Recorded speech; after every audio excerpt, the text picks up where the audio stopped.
What's up, beauties? So it's me, Danica Termo, alias Nicanor, ang nag-iisang Danica sa Barangay Santander, Bobonerdid Summer, Cherries. So today, we were going to the farm again and again and again and again.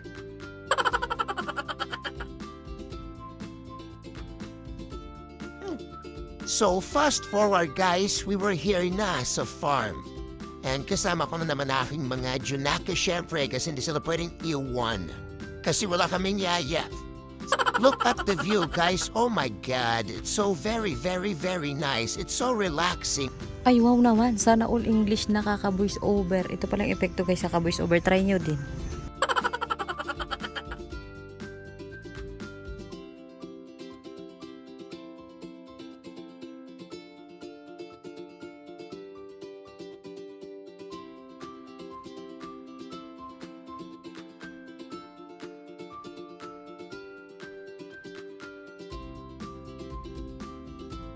And syempre, manga is life. Alam nyo na, para tayong naglilihi araw-araw.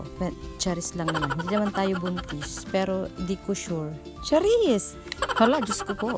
May balak na naman tong hayop na to. Akala mo naman napakadaling magpalaki ng bata.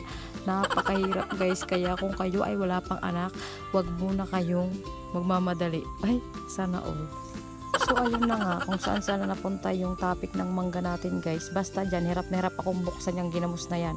And galit na ako dyan kasi naman yung anak ko sobrang naglilikot pa at nagmumura-mura na ako dyan guys. At hindi na ako natutuwa ba? Talaga ba? So dahil hindi ko nabuksan yung ginamos guys, suka na lang at toyo yung ginamit kong sausawan ng Indian mango. Alam nyo guys, share ko lang to ha. Nakakailang ulit kaya ako sa pag-voice over kasi hindi ko alam kung maganda na ba pakinggan yung ko kasi yung boses ko talaga guys pagpasensya naman dirigma. And ayan na nga yung anak ko, tawang-tawa na naman ako dyan kasi naman sayaw na sayaw siya lagi pag kinakantahan siya ng papa niya ng Papa Abdul. Ginagawa mo! Ayaw niya ng ibang tugtog guys, talagang Papa Abdul lang. Tingnan niyo, diba? Feel na feel yan guys. Ala ka, Diyos ko pa!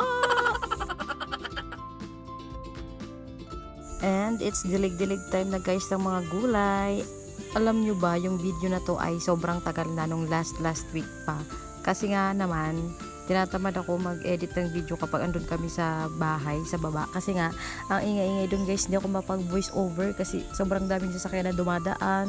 Tapos yung nanay ko, parang siya yung mag-voice over guys. Kasi sobrang laki ng bunga ng boses pala guys. Sobrang lakas ng boses ko guys, laging galit. Parang laging gustong manakit, diba? Kasi nanay ko yun, anak niya ako, paras kami. Mana-mana lang yan. At dito din guys sa farm, kung may narinig kayong kambing dyan, pagpasensyahan nyo na. And fast forward guys, pauwi na kami dyan.